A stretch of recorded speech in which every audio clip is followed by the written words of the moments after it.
Ika-33 Kabanata. Ang nakaraan sinabi ni Elder Hong sa kanyang sarili na titingnan daw niya ang mga taong iyon. Naglabas ng enerhiya sa kanyang mata at lumaki ito. Sa pagpapatuloy naglalakbay ang kanyang paningin sa kakahuyan hanggang sa makita na niya ang mga taong naglalaban. Ang dalawang nakaputi ng kasuotan ay nilalabanan ang dalawang taong bandido. Tinanggal na ang aura na nilagay ni Elder Hong at sinasabi niya na ang mga bandido na naman daw pala. At sinabi pa niya na ang mga kinakalaban daw ng mga bandido ay mukhang disciple of Emi sect. Nagulat at lumaki ang mata ni Kalbo sa kanyang narinig. Flashback makikita ang palasyong ito kung saan si Kalbo ay nagwawalis. At ilang saglit pa ay napalingon siya sa mga kasama niya na may tinitingnan sa labas ng bakod. At sinabi niya sa kanyang sarili na anong pinagkakaguluhan nila. Ito ay si Wonpyo na 6 na taong gulang pa lang. Paano daw ang mga disipulong Buddhist ay masyadong nagmamalasakit sa kung ano ang nangyayari sa labas ng mundo? Pumungay ang mata niya at sinabi na ang mga ito daw ay mga gunggong. Nagpatuloy na lang sa pagwawalis si Kalbo at ito ay napatigil sa kanyang pagwawalis nang may mapakinggan na nagsasalita sa kanyang likuran. Napalingon ito at napatitig. Nakangiti at sinasabi ng babaeng ito na maliit na monghe, paumanhin sa kanyang pagistorbo sa kanyang pagwawalis. Ito pala ay si Hagyo, isang Emi sect inner disciple. Sa ganda ng ngiti nito kay Wonpyo, ito ay nabighani sa kagandahan ni Hagyo. Natulala na namumula ang muka ni Kalbo at sinabi niya paumanhin daw sa kanila. Iniyuko ang ulo at sinabi na mangyaring maglakad na daw sila. Habang nakayuko si Kalbo ay ngumingiti ang mga babae na tinatabunan ng mga kamay ang kanilang bibig na tinitingnan si Wonpyo. Namumula ang muka ni Kalbo at sinabi niya na napakabango daw ng amoy nila. At itinayo na ang ulo niya pagkatapos ay lumingon sa mga babae na naglalakad papalayo. Balik sa kasalukuyan. Namumula ang muka ni Wonpyo. At sinasabi niya na nakasulat sa kwaderno na ay Emi sect. Lumingon sa likod si Nambuong Mae at nakita niya ang itinuturo ni Wonpyo sa kanyang kwaderno na ay Emi sect. Nagtatakang sinabi ni Nambuong Mae na ano daw yan. Isang mahabang kwaderno ang sinulatan ni Kalbo at ayon sa nakasulat na kung nagmula daw sila sa Emi sect, dapat sila daw ang rabbit team. Narinig daw ni Kalbo na nabuo ang pangkat ng kuneho sa pamamagitan ng pagsasaalang-alang ng Liga ng Murim. At ang mga ito daw ay sikat na sikat sa Murim. Nag-aalalang namumula si Kalbo na nakatitig kay Nambuong Mae. Sinabi ni Nambuong Mae kay Wonpyo na hindi daw ba alam nito na ang sektang Emi ay binubuo lamang ng mga babae. Naiinis at numumula ang pisngi ni Kalbo at sinampal ang kwaderno na may nakasulat na stupidong lalaki. At sa magkabilang kamay ni Kalbo ay may nakasulat sa kanyang kwaderno na paano daw siya hindi gaanong interesado sa kanila kaysa sa isang mong ng Shaolin. Yun daw ay ang sekta ng Emi, ang Mystic Flowers ng gitnang rehiyon. Napaisip na nakahawak sa kanyang pisngi na sinasabi sa kanyang sarili na si Wonpyo daw ba talaga ay ganito. At dagdag pa niya sa isipan na ang pangunahing turo daw ng mga Buddhist ay ang pagiging hindi matitinag. Humawak sa ulo si Yunryong habang nakapikit at sinabi na sila daw ay palapit na ng palapit.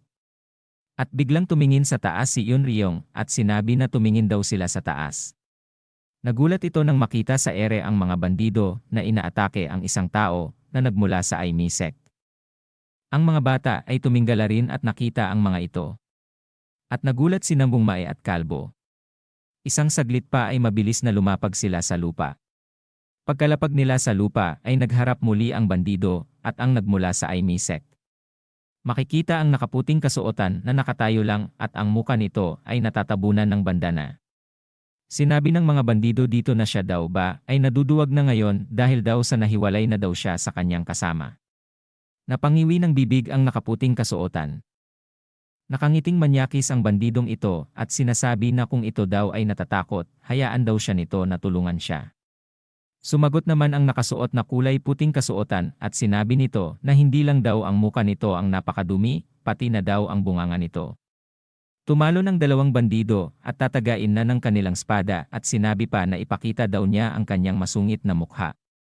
Nagbanggaan ang kanilang espada at naharang niya lahat ang ginawang atake sa kanya ng mga bandido. Nagulat at nang mapansin niya ang isang espada na malapit nang tumama sa kanya. Mukhang tinamaan ang taong nagmula sa Emi sect. Napangiti ang bandido at akala niya ay tinamaan na niya talaga ito. Ngunit ang tinamaan lang pala nito ay ang salakot na sombrero na suot ng taga-Amy sect. Nakahawak sa muka ang kanyang mga palad at galit tinitigan ang mga bandido. Sinabi niya na ang paglaruan daw ang isang babae ay talagang nakakagalit. Binaba na niya ang kanyang kamay at sinabi pa niya na siya daw ay si Ahrin na hindi niya ito mapapatawad sa ginagawa nila. Siya pala ay si Ahrin ang rabbit team nagmula sa Amy sect. Nagseryoso na si Ahrin at tila ba ang muka nito ay isang maskuladong lalaki. Hindi nakagalaw ang mga bandido sa gulat nang makita nila ang muka ni Ahrin. Pati na sina Moyongbo, Nambung Mae at si Wonpyo na hindi nagsasalita ay napasabi na what the hell, napalingon si Nambung Mae kay Wonpyo at sinabi nito na di ba nagsasanay daw ito na hindi magsalita. Agad naman tinabunan ng kanyang dalawang kamay ang bibig niya. At sinabi ni Wonpyo na paano na daw ito habang nakatakip pa din ang kanyang kamay sa bibig niya. Dumura ang bandido at sinabi kay Ahrin na akala daw niya ay hindi bababa sa kalahating pagkadisente ito dahil tinakpan daw niya ang mukha niya ng belo. Sinabi pa ng bandido na parang nasusuka na daw siya ngayon, habang iniisip daw niya ang mukang baklang ito. Nagalit at sinabi ni Ahrin sa bandido na tinawag daw ba siya nito na isang bakla. At ito ay nanginginig. Sa galit. Inangat ang espada at naglabas ng enerhiya, at lumiwanag ang mata na sinasabi na silang dalawa daw ay nararapat ng parusang kamatayan. Nagulat ito nang biglang hinarangan ng kamay ni Nambung Mae. Nagtataka naman si Ahrin kung ano ang ginagawa nito. At sinabi ni Nambung Mae sa mga bandido na huwag daw nitong sabihin ang mga bagay na hindi niya dapat sabihin sa isang babae. Namula ang pisngi ni Ahrin habang ito ay nasa likod na tinitingnan at napahanga sa sinabi ni Nambung Mae. Since sinabi daw niya na siya ay isang babae, nararapat daw na babae talaga ito. Tinusok-tusok ng daliri ang balikat ng isang bandido at may ibinulong na gulat ito at lumingon sa likod. Nakita ng mga bandido ang sakay ng kalesa na napakarami. Napangiti ito at sinabi na nabigla daw siya nang makita niya ang mukha ni Ahrin, ngunit mayroon pa rin daw na maganda na ilang mga pagnanakaw ng mga kalakal dito. Kung ayaw daw nilang mamatay, iwanan daw lahat ng ari-arian nila at tumakas. Kumagat sa labi si Nambung Mae at sinabi na sa huli ganito rin ang kahahantungan. Nilalagyan na ng aura ni Nambung Mae ang kanyang espada. Biglang pinigilan ito ni Ahrin. Ngunit si Nambung Mae ay tumingin dito at nagtatanong ito kay Ahrin. At si Ahrin naman ay namumula ang pisngi na hinaharangan si Nambung Mae. At sinabi ni Ahrin na napakadelikado daw kaya naman dyan lang daw ito sa likod niya na sinabi kay Nambung Mae. At dito na nagtatapos ang ika-33 kabanata.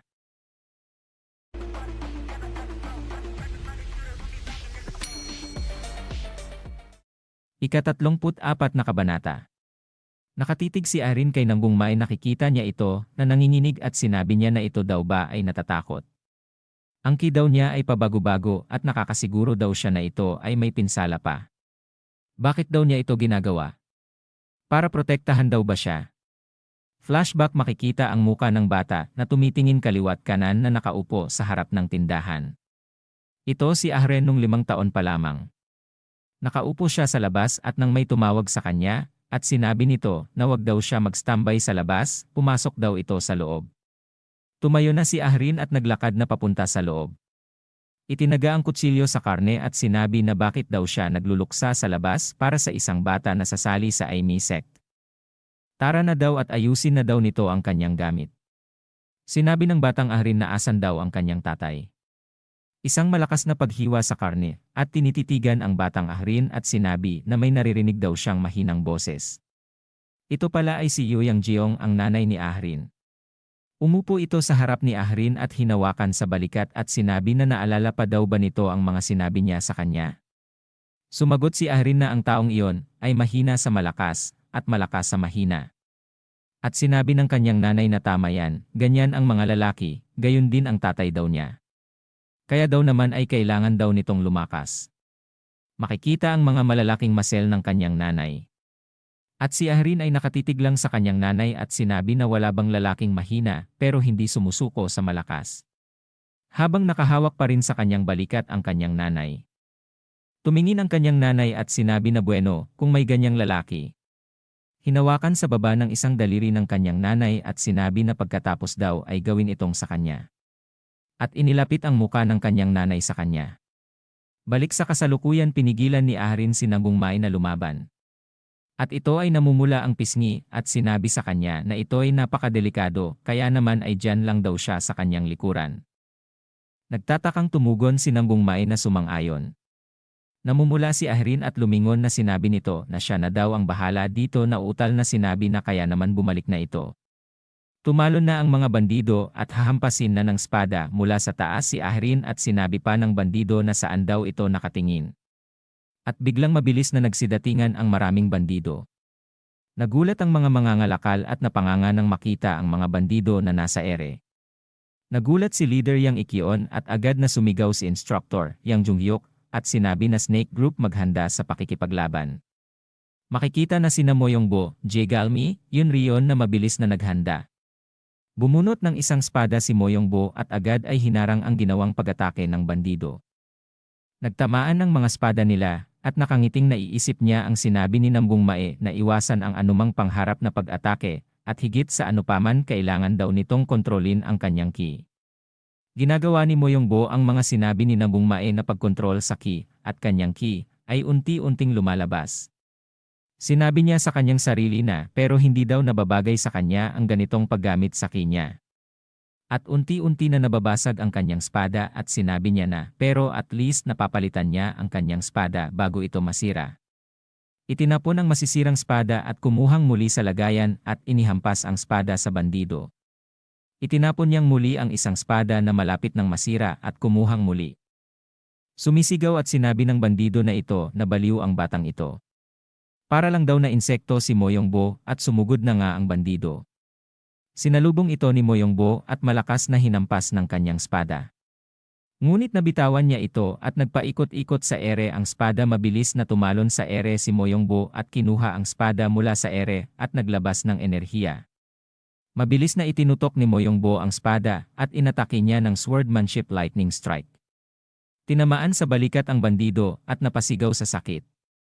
Napangiti si Moyongbo at sinabi sa kanyang sarili na nakahanap na din daw siya ng sarili niyang paraan. Pagkatapos ay napunta naman sa laban ni Jaegalmi. Inihipan ni Jaegalmi ang plauta habang ang mga bandido ay nasa ere at handa na hampasin ng espada ito. Sinabi niya sa kanyang sarili na sa kasalukuyang antas daw niya ang maaari lamang daw niyang gamitin ay ang tunog upang itulak sila palayo. Kailangan daw niyang mag-isip kung ano ang dahilan kung bakit itong plauta ang ibinigay sa kanya ni Gui Myeondok. Ang kailangan lang daw niya ay lawakan ang kanyang pag-iisip. At sinabi niya na napakatahimik. Tumingin sa plauta at sinabi niya sa kanyang sarili na ito ay karaniwang hindi talaga katahimikan. Itong plautang ito. Ito ay binuo mula sa isang akumulasyon na gawa sa itim na kawayan. Dahil ito ay may parehong lakas at may kasing elastisidad ng bakal. Ang itim na kawayan ay isang bihirang material pagkatapos ng lahat. Nagulat sa kanyang napagtanto at napatitig sa kanyang plauta. Hinawakan niya ng mahigpit at sinabi pa sa sarili na tiningnan daw niya talaga ito ng masyadong makitid at naglabas ng enerhiya at handa nang ipamalo ang plauta sa mga bandidong nasa ere na nakangiti pa. Pagkahampas ni Jaegalmi sa kanyang plauta, ang dalawang bandido ay nagpatong at napatapon sa malayo na wala ng malay. Napangiti si Jaegalmi at sinabi sa kanyang isipan na pwede daw naman palang gamitin ng ganun ang plautang ito. Na napatikom pa ng kamao sa ere. Napunta naman ang eksena kay Inryong nakatayo lang at may hawak na kunay. Nakapikit at pinapakiramdaman ang paligid at sinabi niya sa kanyang sarili na ang kanyang sound skill daw hanggang ngayon ay hindi pa niya masyadong gamay. Kaya naman kailangan niya mag-concentrate para palawakin ang kanyang nagagawang teritoryo. Pagkatapos daw ang kailangan lang daw niyang gawin ay pumokos sa pag-atake. Biglang minulat ang kanyang mga mata nang may mapansin na may pumasok sa kanyang teritoryo. Agad niyang inatake ng kunay ang bandido at ito ay nasapol sa magkabilang balikat at magkabilang hita na napasandal sa malaking puno. Sumisigaw sa sakit ang bandido at nagulat at tumahimik ng madaplisan ng kunay sa pisngi na bumaon sa malaking puno. Napangiti si Yun Ryong sa kanyang nagawa. May mabilis na tumatakbo ito pala, ay mga bandido na pasugod sa nakatalikod na si Kalbo. Sinasabi pa ng bandido na punteriyahin daw nila ang matabang lalaki na kalbong iyon. Parating na ang mga bandido at si Wonpyo ay nakatalikod pa rin na hindi makapaniwala na sinasabi na ang Amy sect daw niya. Mali yata ang nakita niya dati. Ang isang sitwasyong tulad nito ay hindi maaaring mangyari ng totoo. Dito na nagtatapos ang ika-34 na kabanata.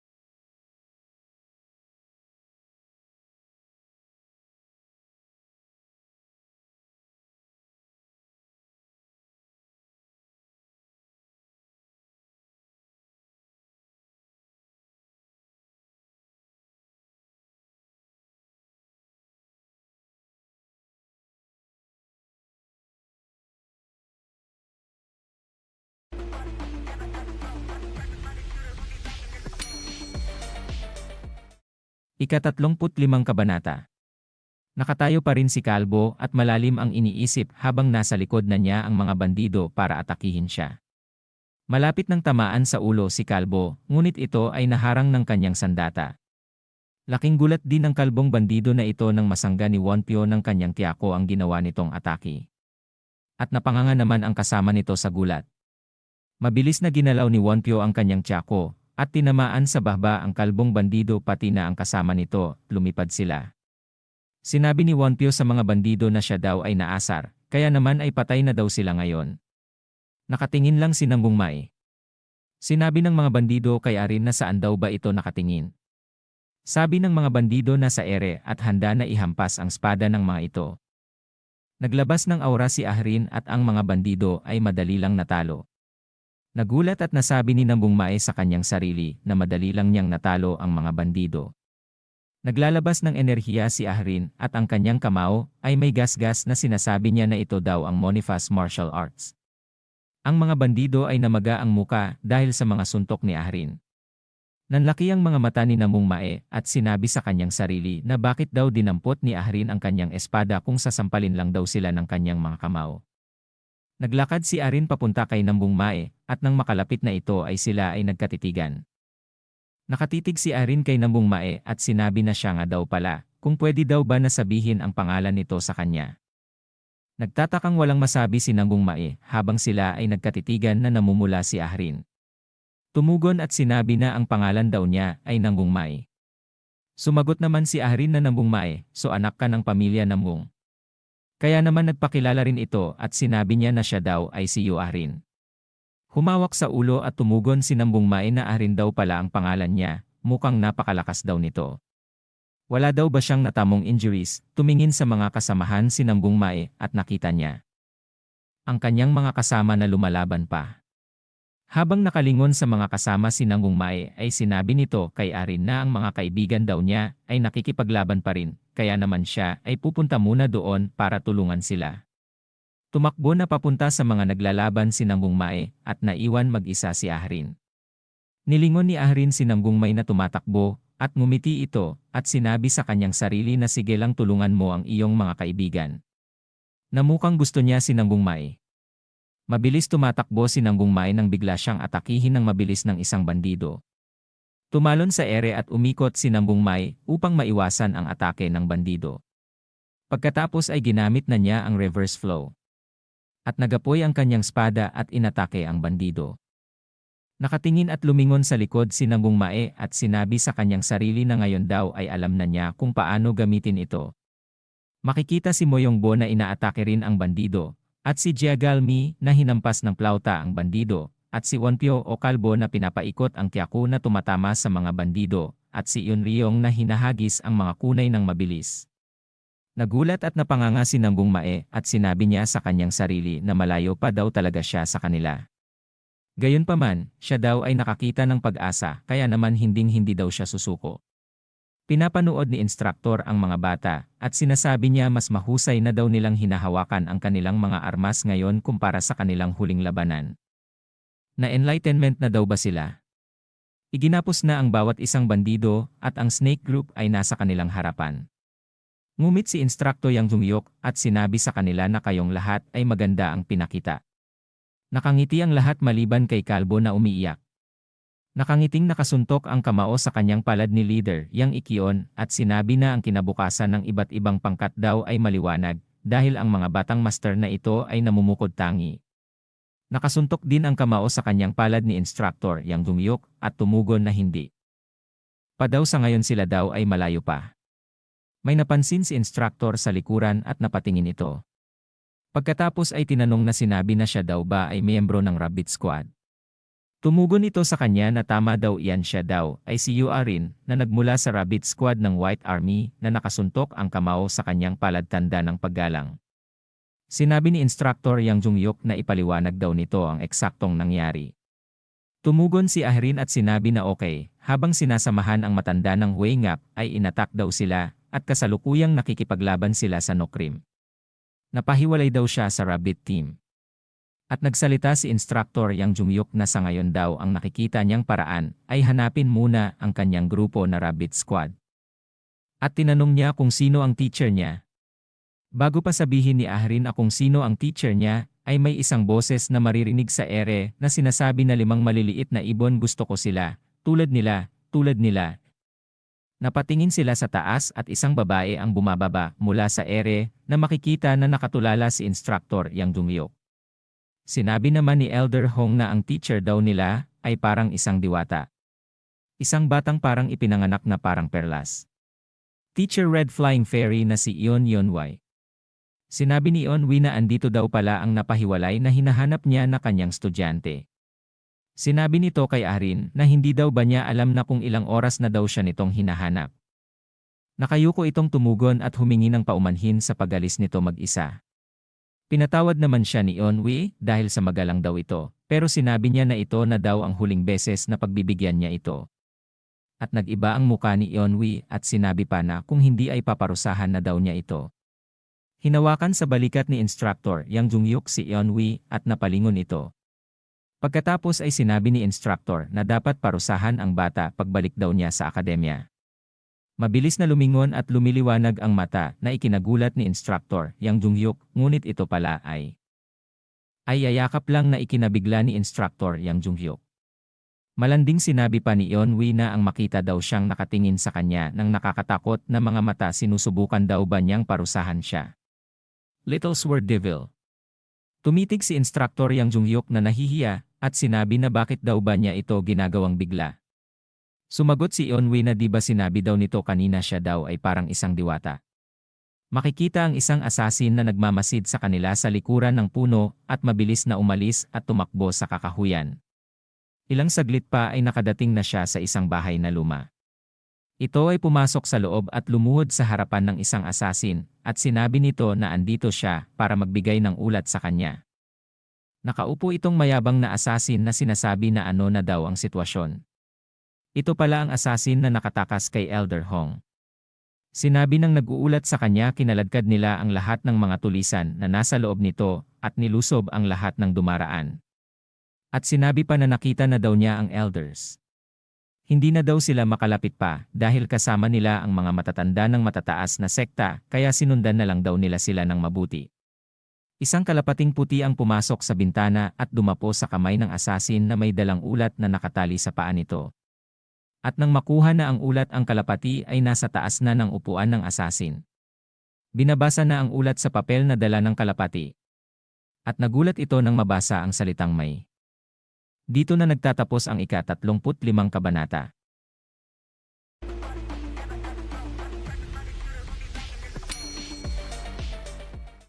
Ika-36 na kabanata. Nabasa na ng asasin ang dalang sulat ng kalapati at isang salita lang ang nakasulat na may. Ang kahulugan pala ng may ay permission is given. Binabasa na ng asasin ang nakasulat at sinasabi nito na ibinigay na daw sa kanya ang pahintulot. Pinunit ang papel at sinabihan na ang mga asasin na pumunta na daw sila at isagawa na ang plano ngayong gabi. Makikita ang mga asasin na lumiliwanag na ang mga mata at nakatikom ang mga kamao. Isang asasin ang may kinukuha sa kanyang looban na damit. Isang kahon na gawa sa kahoy ang kanyang inilabas. Ito pala ang nakatakas na asasin at sinasabi niya na sa pagkakataong ito, ay papatayin na daw niya silang lahat kasama na si Elder Hong at pati na daw si Nanggong Mai. Lumipat na ang eksena kay Instructor Yang Junghyuk na pinagpapawisan dahil sa nakayakap sa kanya si Teacher Yunwi na nakataas pa ang isang paa. Pinapakiusapan na ni Instructor Yang Junghyuk na ito ay lumayo na pero ito ay nakayakap pa din at may nagsalita na si Instructor Yang Junghyuk din daw pala ay naguguluhan. At isang tinig ang napapakinggan ni Nanggong Mae at ano daw yung naririnig niya. Sumagot si Ahrin na siguro daw ito ang mga kasamahan niyang mga babae na papunta na ngayon dito. Nakatitig na tumugon si Nanggong Mae na ang ibang kasama daw niyang Rabbit Squad. Sumagot na nahihiya at tinakpan pa ng kanyang kamay ang kanyang pisngi at sinabi na tama daw siya. Nakikinig pala si Kalbo sa usapan ng dalawa. At biglang may naisip ito na sinabi sa kanyang sarili na malamang daw si Ahrin lang daw ang kakaiba sa kanilang pangkat. Natuwa at napatikom pa ng dalawang kamao si Kalbo at dagdag pa sa kanyang isip na siguro naman daw ang ibang taga-Amy sect disciple ay hindi kagaya ni Ahrin. Hindi na makapaghintay si Kalbo at sabik na makita ang iba pang kasali sa Amy sect. At sinabi pa sa kanyang sarili na andito na sila at unti-unting lumingon na sobrang saya na kumikinang pa ang mga mata. Mabilis na nagtatakbuhan. At sinisigaw ang pangalan ni Ahrin. Makikita ang mga ito ay kamukha pala ni Ahrin na siyang ikinagulat ni Wonpyo na naging bato sa gulat. Nilampasan si Wonpyo ng mga ito habang si Wonpyo naman ay hindi makagalaw sa gulat nang makita niya ang mga ito. Hindi makapaniwala at namuti na ang mata hanggang sa ito ay mahimatay. Nadali-daling pinuntahan ni Nanggong Mae na pinagtatakahan ng tatlong kasama ni Ahrin. The Rabbit Squad kabilang sa mga disipulo ng sekta ng Ime. Ang pinakamahusay ay pinili upang maging isang bahagi ng Rabbit Squad. Sa kanila si Yu Ahrin ay napapabalitang susunod na buwan. Siya daw ang pinakanamumukod tangi sa Sichuan kung saan matatagpuan ang sekta ng Ime. Halos walang kapantay ang kanyang kasikatan. Lalo na't lagi siyang may simpatya at mabait siya at nag-aalaga sa mahihina. Si Ahrin daw ay mahal ng lahat. Kaya ang tawag daw sa kanya ay cooperative girl. Na sinabi ni Elder Hong sa mga bata. Seryoso sina Galmi, Moyongbo, at Nanggong Mae sa mga ikweninto ni Elder Hong ngunit si Kalbo ay nanlaki ang mga mata sa kanyang narinig. Lumingon si Nanggong Mae sa kanyang likod at nakita niya si Ahrin na inaasikaso ang matanda at napasabi si Nanggong Mae sa kanyang sarili na para isipin na si Yu Ahrin ay kahangahangang tao. Sinabi ni Yu Ahrin sa matanda na malamig daw ngayong gabi kaya naman mangyaring kunin ang kumot na ito. Nagpasalamat naman ang matanda kay Ahrin. Napansin ni Ahrin na nakatingin sa kanya si Nanggong Mae at sinabi, habang kinikilig na namumula ang pisngi na bakit daw kaya nakatingin si Mae sa kanya? Napansin naman ni Elder Hong si Kalbo na naiinis na sinasabi na pangit. Pangit na irita sa galit at sinasabi na huwag daw siyang magbulalas ng kalokohan. Hindi daw ba nito nakikita ang muka nila na ito daw ay isang lalaki talagang lalaki? Sumisigaw na si Kalbo at sinasabi na ang mga tao daw na nakita niya dati na taga-Amy sect ay hindi daw ganun ang mga itsura. At biglang binatukan sa ulo ng gamit na tungkod ni Elder Hong. At sinabi ni Elder Hong na demonyo kang bata ka. Napasigaw sa sakit si Kalbo at napasabi na bakit daw siya hinataw sa ulo ng tungkod niya na napahawak sa ulo niyang kalbo. Sinigawan ni Elder Hong si Kalbo at sinabi na bakit daw ang katulad niyang Shaolin monk ay napakaingay. Di ba sinasabi mo na ikaw ay nagsasanay ng paraan ng katahimikan? Na dinuduro ng daliri niya si Kalbo at sabi pa niya na iintindihan na daw ni Elder Hong kung bakit ang pinuno ng Shaolin lamang ang nagsasagawa ng paraan ng katahimikan. Masama pa rin ang loob ni Kalbo at sinabi na ganun ba? At hindi makapaniwala sina Galmi, Moyongbo, at Nanggong Mae sa inaasal ni Kalbo. Sa kabilang banda ang mga grupo ng Rabbit ay nagkwekwentuhan na napasabi pa ang isa na OMG. Totoo daw bang nangyari iyon? At sinabi pa ng isa na talaga daw namang napakaromantiko nun. Sinabi ni Ahrin na wag daw silang magulo sapagkat kakakilala lang daw nila. At ito'y kinikilig na naman. Nagtanong ang isa sa kanila kay Ahrin na kung ito daw ba talaga ay isang kapalaran. Nag-isip si Ahrin at sinabi niya, at kahit pilit daw siyang pigilan ng tadhana, ay sisirain daw niya ito at gagawin niya siyang sa kanya. Na nakatikom pa ng kamao si Ahrin sa kanyang harapan. Biglang nilamig si Nanggungmay at nagtayuan ang mga balahibo. Lumipat ang eksena sa grupo ni Nanggungmay. At nagtanong si Jegalmi kay Elder Hong na bakit daw nito tinawag kanina ang Rabbit Squad teacher na diwata. Sumagot si Elder at sinabi na ito ay dahil sa ignorante na personalidad ni Yonwei kaya ito naging usap-usapan. Nagkwento na muli si Elder Hong ang orihinal daw talaga ang Jinju Yonga ay batay sa martial arts. Ang akala nila kaduwagan daw ang paggamit ng sandata. Gayunpaman, ang Jinju Yonga ay hindi naayon sa kanyang katawan. Ito ay dahil ang martial arts na Yonga ay nakabatay sa panlabas na kakayahan na maaari lamang makamit sa malalakas na buto. Gayunpaman pagkatapos ng pag-aaral, si Yonwei ay nagkaroon ng magandang ideya. Lumikha siya ng martial arts gamit ang tela bilang sandata kaysa sa kanyang katawan. Makikita ang puno na hinati ng tela ito pala ay ang teacher ng Rabbit Group na sinasanay ang kanyang telang armas.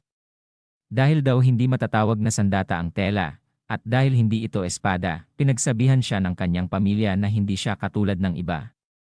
Pagkatapos pagsabihan, ay agad na umalis si Yonwei sa pamilya at pumunta kay Kang Ho Haing. Pagkatapos nito, bumuo siya ng kanyang sariling martial arts at nakakuha ng kasalukuyang katanyagan sa martial arts. Seryosong nakikinig ang mga bata ka Elder Hong. Nagsalita si Jegalmi at sinabi niya na kakaiba. Hindi ba dapat daw ay kapuri-puri iyon? Isinuko niya ang reputasyon ng kanyang pamilya at nakakuha ng kapangyarihan sa kanyang sarili. Tama daw naman iyon tugon ni Elder Hong kay Jegalmi gayunpaman, ang problema daw ay ang paggamit nito ng tela. Kung pwede din daw ba yung bihong shingong niya sa manipis na sinulid totoo daw ba yon? Tama daw naman iyon. Ang bihong shingong ay may kakayahang pagiging puppet na manipulahin ang mga kalaban sa pamamagitan ng paglalagay ng kanyang ki sa mga thread. At saka, kapag itinatago niya ang kanyang tunay na nararamdaman nagiging hindi maarok ang kanyang pagkatao. Doon na daw nagsimula ang pagtawag sa kanya ng mga tao na diwata. Seryosong nag-iisip si Jegalmi na iniisip na ang bahaging iyon daw ay tiyak na makikita bilang magic. Kung direktang haharapin mo si Yonwei, ganoon din daw ang sasabihin mo. Makikita ang mga ngalakal na nag-iihaw at uminom. Sa likod nila ay nag-uusap si Instructor Yang Jungyuk at si Yonwei. At sinabi ni Yonwei kay Instructor Yang Jungyuk na ganun daw ba, tapos hindi daw ba alam ni Instructor kung kailan lalabas ulit ang mga assassin. Tama daw yon tugon naman nito. Sinabi daw sa kanya ni Gui Myeondok na kaya ko na daw hawakan ang ganitong sitwasyon, ngunit dahil kung may ganoong bagay na darating. Pagdududa na sinasabi ni Yonwei na kung si Gui Myeondok daw ba ay tamang guro o hindi. Nagtitiwala ka ba sa mga naglilingkod o inilalagay mo sila sa panganib? Tumugon si Instructor Yang Jungyuk na siguro daw ay may tiwala siya sa mga bata. Tumitig ng kakaiba si Yonwei at sinasabi sa kanyang isip na ang panggalan ni Gui Myeondok. At iniilarawan niya ang imahe ni nito sa kanyang isip at sinabi pa na nagtataka daw siya kung sino daw talaga ito. Humingi ng paumanhin ito at sinabi at pasensya na. Ngunit may tungkulin daw siyang protektahan ang pangkat ng mga kuneho. Hindi daw siya masyadong makakatulong. At ang elder daw na kasama nila ay wala sa mabuting kalagayan. Tumingin si Instructor sa matanda at pagkatapos nun ay sinuntok ang kanyang kamao sa kanyang palad at pumikit at yumuko ng bahagya. At nagpasalamat kay Yonwei sa kanyang naging tulong. Malanding sinasabi ni Yonwei na naisip daw niya na baka nahulog na daw siya kay Instructor kung tinulungan daw niya ito.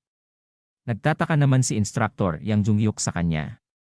Pero sabi ni Yonwei na sa tingin daw niya ito ay huli na. At tumawa ito. Biglang lumaki ang mga mata ni Instructor Yang Jungyuk nang may maramdaman sa paligid habang sila ay nag-uusap. Dito na nagtatapos ang ika-36 na kabanata.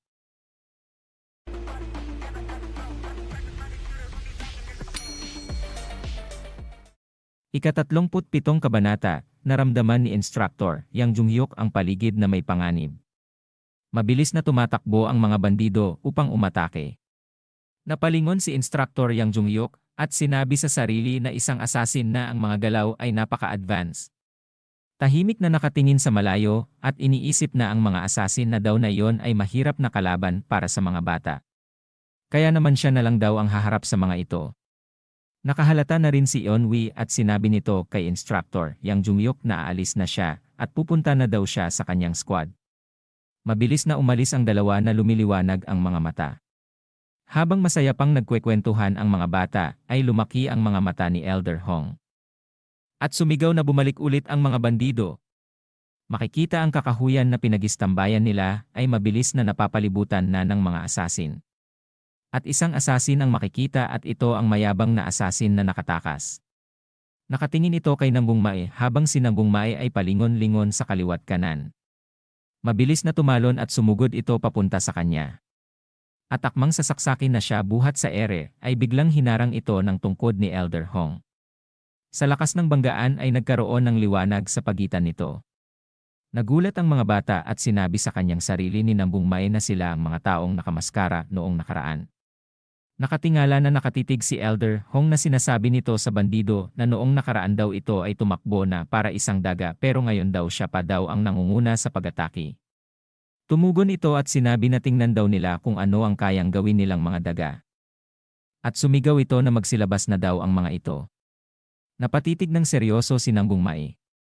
At ilang saglit pa ay nagtalunan na sa ere ang mga bandido patungo sa mga bata. Sinabi ng mga bata na masyado daw silang marami. Sinabi naman ni Nambung Mae habang pinagpapawisan na anong gagawin daw nila. Sino daw ang una nilang makakalaban? Sumigaw si Jiagalmi na maghiwa-hiwalay daw sila. Ang ating pangunahing prioridad ay protektahan ang nakatatanda. At nang mapakinggan nila ang sinabi ni Jiagalmi, ay mabilis na tumakbo ang mga ito sa mga mangangalakal. Tumugon sila sa kanilang isip na hindi daw sila mga tanga at alam daw nila yon.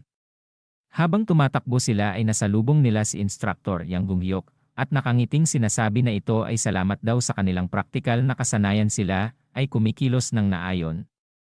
Binunot ang kanyang espada at sa kanyang harapan ay nagliparan ang mga asasin na inatake ni instructor Yang Gungyok. At sinasabi na magaling daw ang ginawang pagpapaalala ni Jiagalmi. Ang mga mangangalakal ay natatakot nang may isang asasin ang mabilis na palapit sa kanila. Naharang ang ginawang atake ng asasin ni Moyongbo. Sa lakas ng pagharang ang asasin ay napaatras papunta sa kanyang mga kasamang asasin. Napasabi sa kanyang isip si Moyongbo na ito daw ang mga asasin na sinasabi ni Nambung Mae. Ibang-iba daw talaga sila sa mga bandido na yon. Unti-unting nawawala ang mga asasin mabilis palang pinapaikutan si Moyongbo. 5 espada ang tinosok siya, ngunit ito ay nawala. Nakatalon pala si Moyongbo sa ere. 1 espada ang kanyang kinuha. Ang mga asasin ay hinawakan ng mahigpit ang kanilang espada at itinuro ang kanilang espada sa taas nang makita nila si Moyongbo na gumagawa ng ataking Changcheong swordsmanship at naglalabas ng enerhiya. Umatake si Moyongbo ng waterbomb technique at sinalo ng 5 asasin ang ginawa niyang atake sa lakas ay lumiwanag nang nagtama ang mga espada nila. Sinabi ni Moyongbo sa kanyang isip na ang lakas ng mga ito daw ay nasa pinakamataas, talaga daw bang natalo ni Nambung Mae ang dalawa sa kanila? Kahit konting pagkakamali lang daw niya sigurado daw na may kalalagyan siya. 1 asasin ang tinamaan sa katawan at ito ay napasigaw sa sakit. Dagdag pa sa kanyang isip na dapat daw ay lagi siyang nasa tuktok. Pagkatapos niyang matamaan ang 1 asasin ay mabilis siyang dumistansya sa mga ito. Makikita ang maliit na guhit na parang sinulid. Nagtatakang sinabi ng asasin na ito na bakit daw hindi siya makagalaw.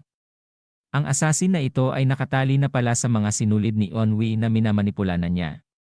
Nagulat ang mga kasamahan niyang asasin at isa-isa nitong pinaslang ang kanyang mga kasama. Pagkatapos nitong tapusin ang dalawa sa kanyang kasama, ay palapit na siya sa 2 pang natitira. Nasa taas ng asasin si Eunwi na kinokontrol ang asasin na ito. Masayang tinitingnan ni Eunwi ang asasin na minamanipula niya, at maya-maya pa ay mabilis na pumatong ito sa asasin. Pagkatapos ay inikot niya ang ulo ng asasin na mabilis na bumagsak sa lupa. Makikita ang kanyang mga paa ay dumapo na sa lupa at tinawag ang atensyon ng mga Rabbit Squad at nagtanong na sinabi sa kanyang grupo na ano daw ang dapat nilang gawin. Tumugon ng mga ito na ang kailangan daw nilang gawin ay ang laging ligtas na samahan ang Elder. Nakangiting sinabi ni Eunwi na tama daw iyan, kaya naman dapat daw ay lagi silang maging alerto. Lumipat ang eksena kay Elder Hong na matalas na tumingin at inatake ang asasin na mayabang. Nagkatitigan sila na nagtama ang kanilang sandata, at sinasabi niya sa asasin na wala daw kwenta, hindi daw ba nito nakikita, hindi man lang daw kayang harapin ng mga bataan niya ang maliliit na mga bata. Makikita ang labanan ni Kalbo at namungmai sa mga asasin, labanan ni Jiagalmi, Moyongbo, Yun Ryong, at si Instructor, yang lumiyok na mga tinatalo ang mga asasin. Napatingin sa gilid ang asasin na mayabang at tumugon na lang ito na ganun ba. At sinabi pa nito na hindi lang daw sinanggong maipati daw ang lahat ng lumalaban ay lumalakas. Pagkatapos ito ay napaatras sa atake ni Elder Hong. Sinabi ng asasin na mayabang na ito na siya daw ay isang elder ng isa sa mga nangungunang angkan, kaya ang mga taong ito ay marahil ang pinakamahusay na disipulo ng mga angkan, hindi daw ba? Ibinagsak ang tungkod ni Elder Hong at humawak sa balbas at sinabi na, naiintindihan na daw ba niya ngayon ang sitwasyon? Pwede na lang daw siyang sumuko o kaya naman ay tumakbo na lang. Tumugon ang asasin na mayabang at sinabi na sa tingin daw ba ni Elder Hong na nagpunta daw ba ito dito sa kanila na walang backup plan. At isinigaw na ng asasin na mayabang na gawin na daw nila ang backup plan nila na inumin na ang pill na nasa kanila. Nagulat si Elder Hong sa kanyang narinig. Kinuha na nga ng mga asasin ang mga pill sa kani-kanilang looban na damit. At ito ay isinubo na nila at nilunok. Nagulat at napalingon si Elder Hong sa mga ito at nasabi sa kanyang isip na what in the world did they just eat? At biglang naisip ni Elder Hong ang kahon na kahoy at nagulat na sinabi sa kanyang isip na wag mong sabihin na yun daw yun. At nagulat din si Instructor Yang Jungyuk nang makita ang mga pill na nilunok ng mga asasin at napasabi din sa isip na yun daw ba ang kakaibang elixir. Makikita ang mga asasin na unti-unting nagbabago at naglalabas ng lilang enerhiya. Dito na nagtatapos ang ika-37 kabanata.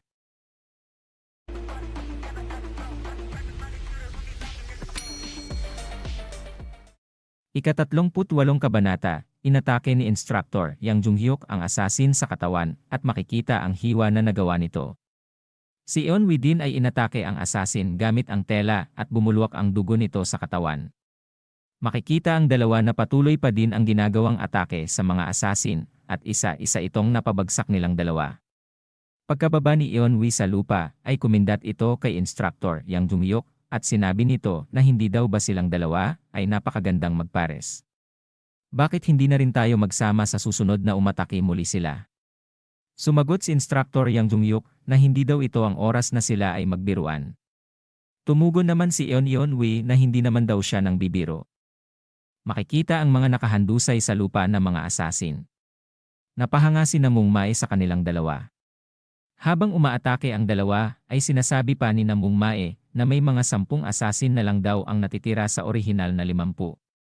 At biglang may napansin si Namungmai na asasin, at agad naman niya itong inatake ng Twin Dragon Twister, na agad namang napatumba ni Namungmai.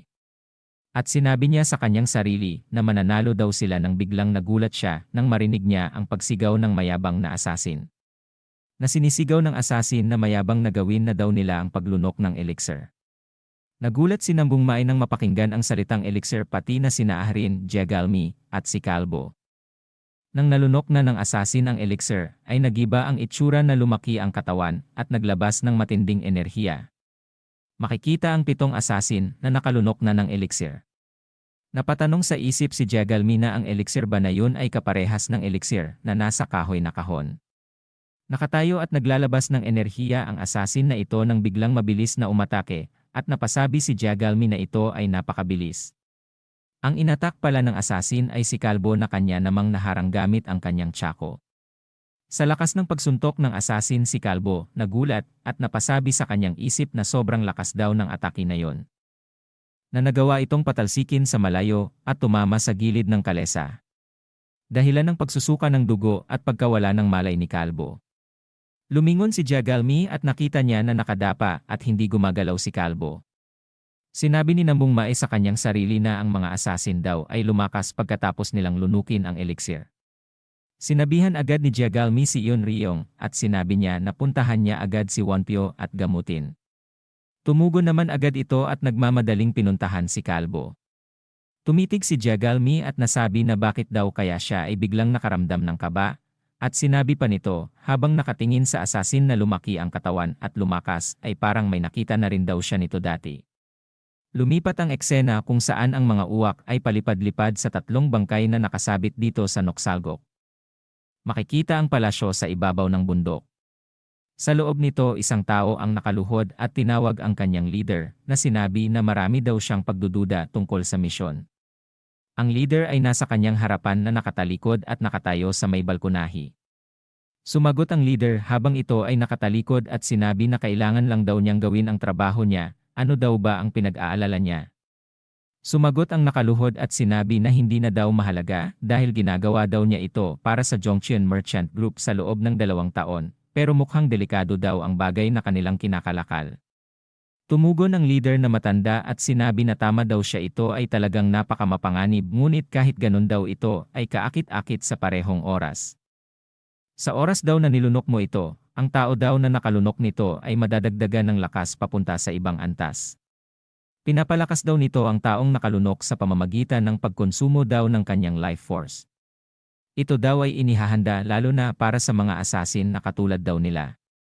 Nagsalitang muli ang nakaluhod na lalaki, at sinabi na mas mabuti pa daw ba ito kaysa uminom ng lason at magpakamatay. Sinabi ng matanda na lumaki ang mata na parang nababaliw at sinabi na ang blood explosion elixir. Ang araw na kung saan kumalat ang elixir na ito sa buong mundo ng Murim, ang araw na magwawakas din ang kapayapaan na malakas niyang sinisigaw. Balik sa mga asasin na naglalabas ng napakatinding enerhiya habang nakatingin sina Nangungmai at Jegalmi. Nagulat sa kanyang nakikita at hindi makapaniwala si Elder Hong. Sinabi ng asasin na curious daw siya kung kaya daw labanan ni Elder Hong ang kanyang mga bataan. At mabilis na itong nawala. Tumingin sa kanyang gilid si Elder Hong at napansin na umalis na ang asasin sa kanyang gilid na kanyang pinagtatakahan. At hinawakan ang kanyang tungkod ng sobrang higpit. Umiiwas si Jegalmi sa atake ng asasin at isang suntok na naman ang ibabato ng asasin kay Jegalmi habang ito ay nasa ere. Nagulat si Jegalmi nang malapit nang tumama ang suntok sa kanyang muka. Naharang naman niya ito ng kanyang plauta, ngunit sa lakas ng suntok ay napatapon pa rin ito sa malayo at sa lakas ng impact ito ay napasukan ng dugo. Mabilis na tumatakbo si Moyongbo para saluhin si Jegalmi at nagaw nga niyang masalo ito. Tinanong ni Moyongbo si Jegalmi kung okay lang ba ito. Nakangiting tumugon at sinabi ni Jegalmi na nakakairita daw talaga ang kanyang tono ng pagsasalita kahit na nasa ganito silang sitwasyon. Sinabi ni Jegalmi sa kanyang isip habang inaalalayan ni Moyongbo na hindi daw nila sila katugma sa kanilang kasalukuyang mga antas. Sa tingin daw niya nakarating na sila sa peak realm. Hindi daw talaga ito kapani-paniwala, ang pagkain ng isang tableta ay nagpapataas ng kanilang antas sa isang iglap lang. Napatingin siya sa labanan ni na instructor Yang Donghyuk at Eun Yeonwee sa mga asasin at nakita niya at napasabi sa isip na marami daw silang napatumbang mga asasin ang mga guro sa kanilang mga kamay. Kaya daw naman, at tumingin kay Elder Hong at nakita niya na lumiliwanag ang kanyang mga mata at naglalabas ng enerhiya sa kanyang mga kamay na tumatama sa mga asasin. At sinabi ni Jegalmi sa kanyang isip na wala na daw siyang ibang pagpipilian, kundi magtiwala kay Elder Hong Seogyul. Tinawag niya si Yun Ryong at sinabihan na dalhin daw niya si Wonpyo o si Kalbo sa Elder. Tumugon ito habang nasa likod niya si Kalbo at sinabi na okay daw dadalhin na niya ito. Tinawag naman ni Jegalmi sina Nangungmai, Moyongbo, at sila daw tatlo ay tutulong sa kanilang mga guro. At sinabi pa niya na kailangan daw nilang talunin kahit isa sa kanila. Tumingin ng seryoso si Moyongbo at si Nangungmai. Pagkatapos ay mabilis na silang pumunta sa asasin na nakalunok ng elixir. Na mabilis nilang inatake sa hita at sa katawan na iinis na sinabi sa kanyang sarili ni Jegalmi na kahit na daw silang tatlo ay nagtulong hindi pa rin daw sila sapat. Sinabi naman ni Moyongbo sa kanyang isip na ang kanyang katawan ay binabalutan niya ng kanyang ki. At si Nangungmai na'y sinasabi rin sa isip na paano daw, at biglang napansin niya ang leader na sasaksakin na ng isang asasin. Mabilis na umalis si Nangungmai na titingnan ni Jegalmi, at sinabihan siya nito na huwag daw siyang umalis sa kanilang ginawang formation. Nakakagat sa labi na tumugon na kailangan daw niya siyang iligtas. Malapit na si Nangungmai sa asasin at kay leader. Nang makita ito ay tumawa ang asasin at sinabi na yari ka ngayong bata ka. Dito na nagtatapos ang ika-38 kabanata.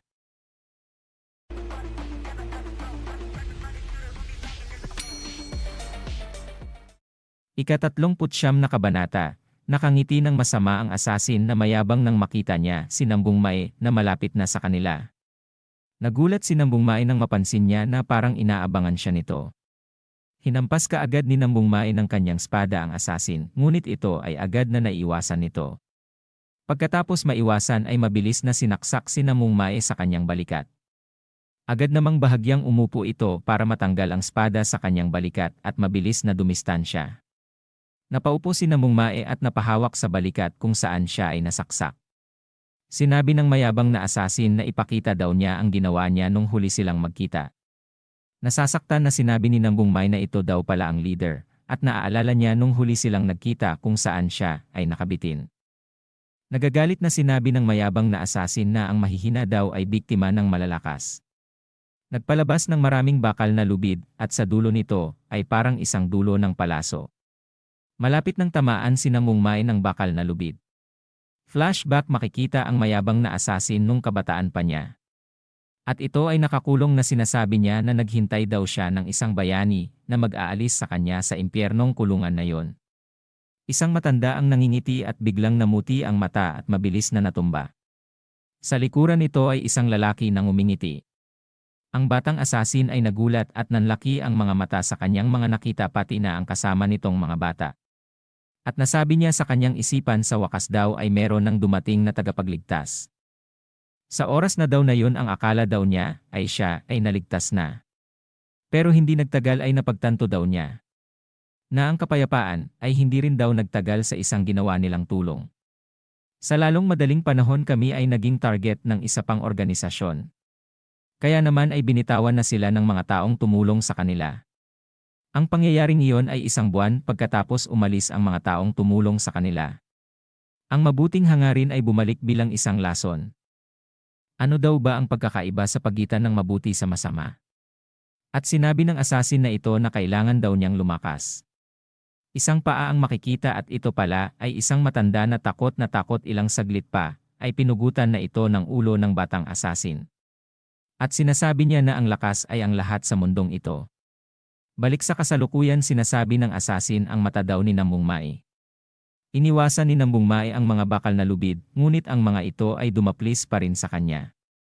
Tumalon siya sa ere at nang makita ng asasin ay sinabi nito ang mata daw ni Nambung Mae ay parehas din ng tumulong sa kanya, nakasumpa-sumpa.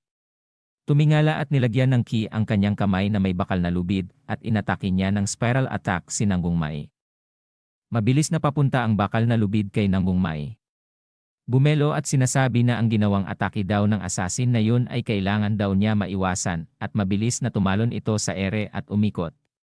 Sinabi pa niya na kailangan daw niya sirain ito. Na kailangan daw niya putulin yun ng perpekto sa gitna. Mabilis na tinusok ni Nambung Mae ang lubid na bakal at napasabi na nagawa rin daw niya. Ngunit ang asasin ay mabilis siyang hiniwa sa katawan. Makikita ang katawan ni Nambung Mae na nagdurugo. Nagulat naman ang asasin nang maiwasan niya ang mga vital parts. At si Nambung Mae ay tumambling papalayo at napaupo na nakatitig sa asasin. Nagkatinginan ang dalawa at napasabi ang asasin na naiwasan daw niya ang kanyang ginawang atake sa kanya na parang isang eksperto. Ngumiting sumagot si Nambung Mae at sinabi na sabi din daw ng kanyang teacher na ang mata daw niya ay mahusay. Nagtatakang sinasabi ni Jagalmi kay Nambung Mae na bakit daw ba siya ay nagpapakatanga sa mukha niyang tanga. Sinuntok si Jagalmi ng asasin na nakalunok ng elixir na mabilis na naiwasan niya at nagulat nang may tumama na atake sa kanyang likod. Sinabi ni Jagalmi sa kanyang isip na ang kanyang damit ay punit-punit ngunit walang sugat ang kanyang katawan. Tumalon si Moyongbo sa likuran. At sa ere ay handa na atakihin ng nakakrus na espada. At nang tumama na ito ay isang malaking liwanag ang nabuo, ngunit ang ataking iyon ay hinarang lang ng braso ng asasin. Pinagpawisan at sinabi sa kanyang sarili na peak level na kalaban daw ay napakalakas para sa kanilang dalawa. Pagkatapos ay dumistansya na si Moyongbo, habang pababa ito sa lupa, ay napansin niya si Nambung Mae na nakikipaglaban sa asasin. Na sinabi pa niya sa kanyang isip na mas malakas daw ang kalaban ni Nambung Mae kaysa sa iba kahit na ito ay hindi pa nakakain ng elixir. At nang nakababa na sa lupa si Moyongbo, ay sinabi pa niya sa isip na siya daw ba ang leader ng mga assassin. Biglang nagulat si Moyongbo nang makita niya ang mabilis na suntok ng assassin sa kanya. Tumama ito sa kanya dahilan ng pagkatalsik at isang kamay ang humawak sa likod nito. At ito pala ay si Jagalmi na tinutulungan si Moyongbo at gumamit ng shock absorption at umikot-ikot silang dalawa. At napaisip si Moyongbo na sinabi na ang shock daw ay napawalang bisa. Makikita ang paa ni Jagalmi na huminto na at sila ay nagkatinginan at sinabi ni Jagalmi na wala na daw siyang utang sa kanya. At biglang nagulat na napasulyap at nakita ang dugo. Ang assassin ay lumiwanag ang mata at si Nambung Mae ay natulala at nagulat. Sa kanyang dibdib ay nagkalat ang maraming dugo, ito pala ay dugo ni Ahrin na humarang sa ginawang atake ng assassin. Dito na nagtatapos ang ika-39 na kabanata.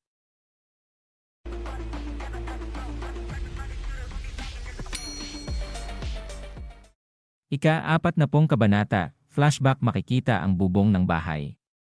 Masaya ang taga-baryo. Lumabas si Nambung Mae at ito ay masaya. Habang nakatayo siya ay meron siyang naririnig. Lumakad siya papunta sa likuran ng bahay kung saan ay naririnig niya ang boses. Nagulat siya nang mapansin niya si Jinhyo na nagsasanay na humampas ng kahoy. Hawak ni Jinhyo ang kahoy ng mahigpit at hinahataw niya ito sa hangin na pawis na pawis. Nagulat ito nang may marinig siya na boses habang ihahampas na niya ang kahoy sa hangin. Sinasabi ng boses na kailangan daw niyang panatilihing matatag ang kanyang ibabang bahagi ng katawan. Napalingon si Jinhyo at sinabi niya na ikaw pala yan, Big Brother. Ginulat daw nito siya. Sinabi ni Nambung Mae na ano daw ang ginagawa niya dito at bakit siya nag-iisa. Ang dapat daw ay nasa kapatid niya ito at inaalagaan. Tumugon naman si Jinhyo na ang kapatid niya daw ay nasa kanyang lolo. Lalo pa ang kanyang kapatid daw na babae ay kinidnap at pinakawalan kamakailan lang. Sumagot si Jin at sinabi kay Nambung Mae na kaya nga daw niya ito ginagawa. Nagulat sa kanyang narinig si Nambung Mae. Tumugon at sinabi ni Jin na sa pagkakataong ito, sa tulong ng mga Big Brother at Big Sister, ang aking pamilya at ang mga taga-nayon ay nananatiling ligtas. At sinabi pa niya na, pero next time wala na kayo dito. Mas lalo pang nagulat si Nambung Mae at nag-isip ng malalim na sinasabi na walang magbabago sa isang tulong. Naalis na daw nila ang mga bandido, pero ito ay temporary lang, paano ang susunod? Kung tututukan na naman daw sila ng mga bandido at pagnakawan. Wala ba daw talagang kabuluhan ang mga kilos nila? Naputol ang pag-iisip niya nang sabihan siya ni Jinho na ito ay nagpapasalamat at sinabi pa niya na sinubukan niya daw siyang iligtas kaya naman ang naging resulta nun ay nabugbog siya ng malala. Ito daw ay napagtanto niya nang makita siya. Hinawakan niya ng mahigpit ang kahoy at sinabi niya na pakamakasarili niya daw. Kung maghintay na lamang daw siya na may magliligtas sa kanya. Kaya naman daw. Ay sisiguraduhin niya sa hinaharap na nagagawa na niya ito nang siya lang. Inangat niya ang kahoy sa kanyang harapan at tinitigan. At napasabi na lang ng seryoso si Nambung Mae na ito ay hindi walang kabuluhan pagkatapos ng lahat.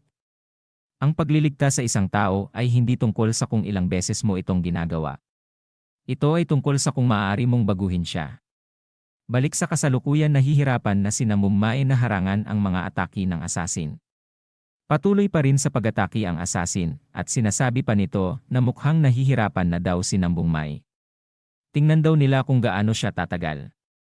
Sinasabi ni Nambung Mae sa kanyang sarili na ang pagitan ng lakas nilang dalawa ay sobrang laki.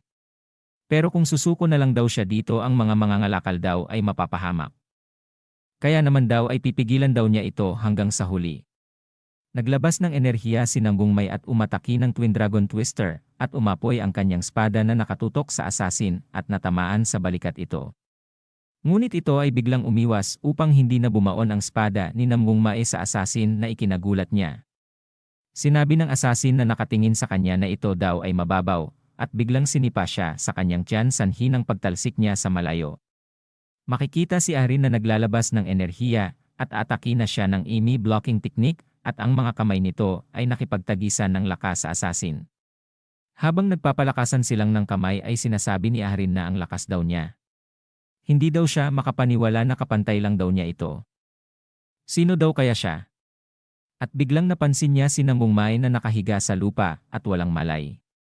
Sinabi niya sa kanyang isipan ang pangalan ni Namungmai at biglang mabilis na tinanggal niya ang pagkakapit sa kamay ng asasin at mabilis na tumakbo.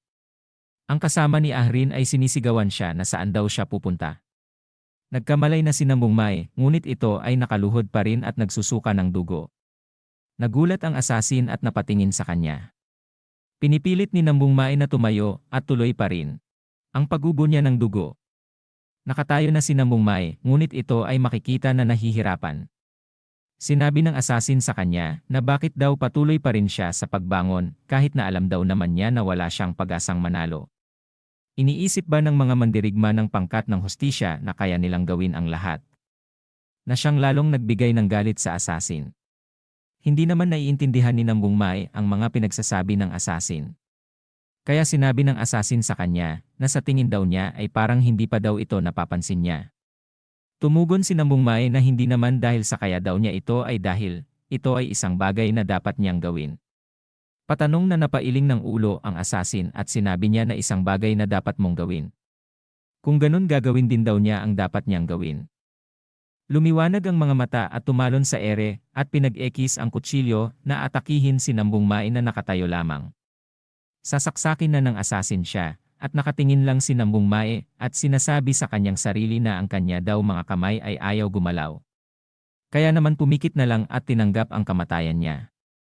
May mabilis na tamatakbo at mahaba ang buhok, ito pala ay si Ahrin na hinarang ang kutsilyo na tatama kay Namungmai. Nagulat at natulala si Namungmai na pautal-utal na sinabi ang pangalan ni Ahrin. Bago siya bumagsak ay may naibulong pa si Ahrin kay Namungmai na sa tingin daw niya siya daw ay nakapili ng isang mabuting lalaki, pagtapos ito ay bumagsak at si Namungmai ay makikitang tulala. Habang tulala pa rin si Namungmai ay sinasabi ng asasin na hindi daw siya makapaniwala na itong babae na ito ay hinayaan lang daw na masaksak ng kanyang kutsilyo para lang daw mailigtas siya. Hindi ba ito ang tinatawag daw niyang ang pagkamatay ng aso? Sa kanyang labis na galit naglabasan ang ugat sa mata ni Namungmai. Binitawan ang kutsilyong hawak ng asasin upang ipangtakip sa kanyang tumatawang pagmumuka. Sa sobrang galit ni Namungmai ang enerhiya niya ay lumakas pang lalo at ito ay sumisigaw. Habang nakatayo lamang at nagpapalabas ng malakas na enerhiya, si Namungmai ay isang asasin ang akmang susuntukin siya sa likod. Nakatingin lang si Instructor Yang Jungyuk at sinasabi sa kanyang sarili na ang pagka-berserk daw ni Namungmai ay mas malakas kaysa sa dati. Dito na nagtatapos ang ika-40 kabanata.